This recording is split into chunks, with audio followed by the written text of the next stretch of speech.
आज तक आपने सुना होगा कि इब्लीस हमेशा इंसान को इबादत से गुमराह करने की कोशिश करता है, मगर आज की यह कहानी इतनी अजीब है कि इसे सुनकर आप हैरत में पड़ जाएंगे।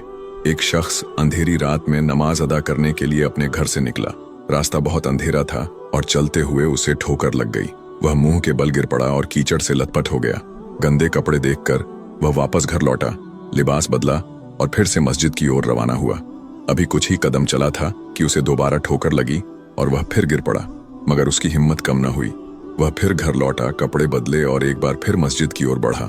इस बार जब वह घर से बाहर निकला तो दरवाजे पर एक अजनबी खड़ा था, जिसके हाथ में एक चमकता हुआ चिराग था। अजनबी चुपचाप उसके आगे आगे मस्जिद की तरफ चल पड़ा। चिराग की रोशनी में इस बार रास्ता साफ नजर आ रहा था और वह बिना किसी मुश्किल के मस्जिद पहुंच गया। मस्जिद के दरवाजे पर वह अजनबी ठहर गया और नमाजी अंदर चला गया। नमाज अदा करने के बाद जब वह बाहर निकला तो देखा कि वह अजनबी अभी भी खड़ा था, मानो उसे घर छोड़ने आया हो। नमाजी को अजनबी पर शक हुआ और उसने उससे पूछा, आप कौन हैं? अजनबी ने जवाब दिया, मैं इब्लीस हूँ। यह सुनकर नमाजी हैरान रह गया और बोला, शैतान मुझे मस्जिद तक कैसे छोड़ने आया? तेरा काम तो लोगों को गुमराह करना है। इब्लीस हंसते हुए बोला, जब पहली बार तू गिरा तो अल्लाह ने तेरे सारे गुनाह माफ कर दिए।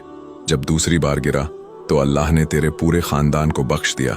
मुझे डर था कि अगर तू तीसरी बार गिरा तो अल्लाह पूरे गांव को बख्श देगा, इसलिए मैं चिराग लेकर आया ताकि तू बिना गिरे मस्जिद पहुंच जाए। यह सुनकर नमाजी की आंखों में आंसू आ गए। उसने सजदे में गिरकर अल्लाह का शुक्र अदा किया कि उसकी मेहनत और नियत को अल्लाह ने कबूल कर लिया।